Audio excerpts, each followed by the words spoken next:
Hey everyone. So this week we had to do our multicultural interview. I had the privilege of interviewing my next door neighbor, which was pretty cool. Getting to know him and his background. He is a black man who grew up in Louisiana. He currently is a officer for the Kent County Sheriff's Department. And yeah, well, I enjoyed the conversation we had, getting to know him a little bit and his experiences as a black man growing up in America, and just kind of some of his history. So, yeah. Um, so he originally was born and raised in a small town in Louisiana called Sicily Island. Um, Literally, I looked it up just now. The population was like 338 or something like that. So definitely the definition of a small town. Um, he said that he grew up poor. His dad was a farmer. They grew up surrounded by bayous. His mother worked in a deli, and yeah, he said that a lot of diversity down there in Louisiana. Latinos, whites, blacks, and even he mentioned Cajuns, and I kind of said, what does that mean? And I guess that's the word they use for Southern whites down there. So I thought that was pretty interesting. He said growing up, he didn't really feel marginalized as a young man. And the reason he said it because, in his own words, everybody was poor. Everybody was broke. So he just, that's kind of, but you know what? He said growing up, he felt like he had wonderful parents who gave him an amazing childhood, and he didn't feel like he was poor. He said he actually didn't realize how poor he was or how broke his family was until he got older and started seeing things and realizing some of the things that he didn't have growing up. So that's pretty interesting. So I asked him about some of the things they celebrated, holidays, stuff like that. He grew up actually Jehovah Witness, which in their religion, if you're not familiar, they don't really celebrate a lot of the holidays, the Christmases and stuff like that. So, um, but he said his mother was still, Thanksgiving, for example, still cook a meal for everyone. And I sort of kind of, hey, what kind of things was big in your culture as far as food? What kind of things were at your table? And I mean, he just jambalaya, bread pudding, you know, gumbo. They're big with about crawfish in Louisiana. Really big about seafood in general, according to him. He mentioned catfish fries, and he said that his mother prided herself on making everything from scratch. So I just thought, wow, that was amazing. And then yeah, they didn't really celebrate Christmas like I mentioned earlier. It was funny because I asked him, what are some of the traditions, or maybe even, he brought up a superstition that they have in their culture, which I feel like I heard about it before, but it just kind of was funny he brought it up. He said on New Year's Day, the first thing that they eat was black eyed peas, because supposedly if you eat black eyed peas on New Year's Day, that means wealth and money throughout the rest of the year. So I just thought that was interesting too, and it's something that he said he still does to this day. So yeah, I thought that was cool.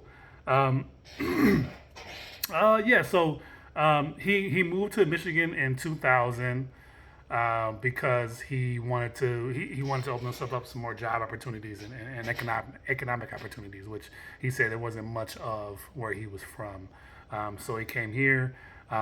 He gave me a couple of examples of some of the things that he experienced, some of the discrimination he may have experienced.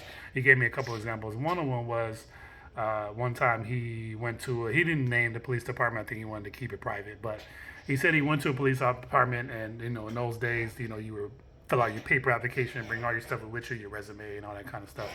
And he wanted to apply to be an officer in this particular department, and he can hear. I guess it was like an officer some feet away, and he was just. I guess he was talking, and he was this officer was saying sort of racially insensitive things or something of that sort, and he can hear him, and so uh, he just decided to take up that application and rip it up and just walk away and say, you know what, they're not going to hire me here. Just by the way this guy is talking and the way that he's referring to me right here out in the open where I can hear him, he decided to just walk away and didn't even proceed applying to that job. Um, he also remembers when he was young, one of his first jobs, he worked at a grocery store. And he remember him and a friend, or I think he said his cousin, if I'm not mistaken. They were only two employees at the store, and he remembers always being given the the dirty jobs, you know, um, you know, sweeping and mopping, cleaning the bathrooms and stuff like that. And even though there were other people that had the same position as him, he remembers him and his cousin being the only two individuals that were called upon to do certain dirty jobs. And he remembers that. And one of the things he mentioned to me was that Louisiana was racism was very common in Louisiana, and he said that in his own words that growing up in that environment or so, he had to have thick skin, you know, and that's what he said. He had to have thick skin. He couldn't, you know, he felt like at the time he couldn't quit the job because he needed the money, and so he had to have that sort of like that mentality, that thick skin, you know, so he had to continue working the job, you know, but he remembers that distinctly growing up working at that grocery store.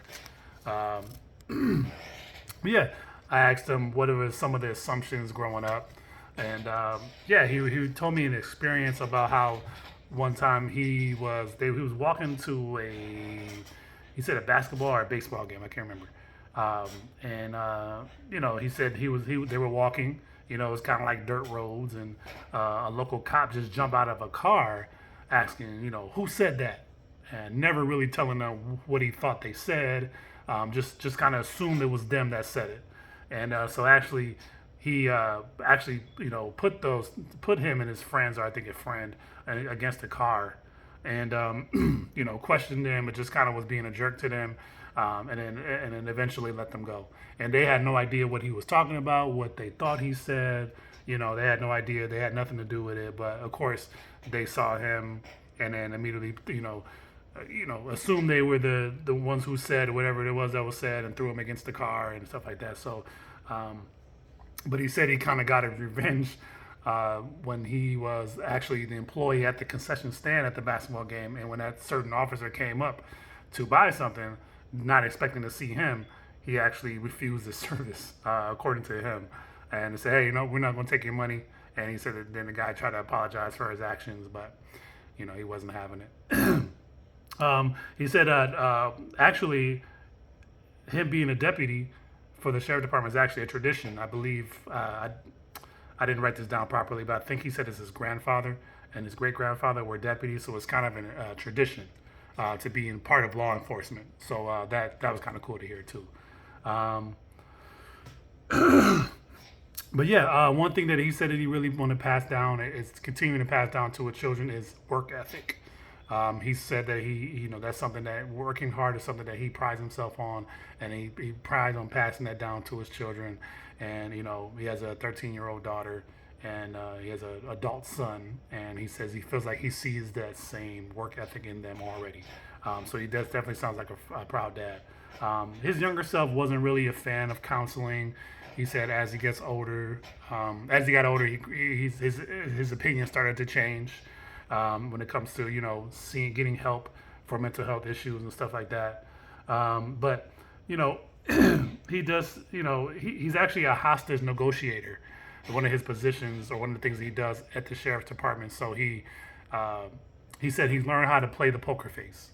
He knows how to just, you know, rely on his own faith as a non-denominational Christian, and you know, don't really let it get to him as much. You know, he said he don't know if it's the uniform or what, but he said everybody in the sheriff department has been very respectful to him, and so yeah, so nothing really that he reported that really he's been experiencing as far as prejudice, and not on that front. But yeah, I asked him one thing that he loves about his culture, one positive. He said he loves how we celebrate, in his own words. He said, I love how we just get together and we just have a good time. We don't need a lot of money, just us and the family. And he said, you know, he throw a little alcohol in there, and he kind of laughed too. And he said, I just love how we celebrate and have a good time. And then one negative he said was sometimes he felt like prejudice doesn't give him and other black individuals a fair shake. You know, so one thing he's passionate about is helping the sheriff department, because on top of being a hostage negotiator, he's a recruiter. And one of the things that he's passionate about is trying to bring more representation, more black representation to the sheriff's department. You know, he recognizes that there's not a lot of interest from the black community in that particular profession. And so him, being one of the black men in there, he's trying to recruit more young men because he feels like the sheriff department can do a little better job at hiring people of color.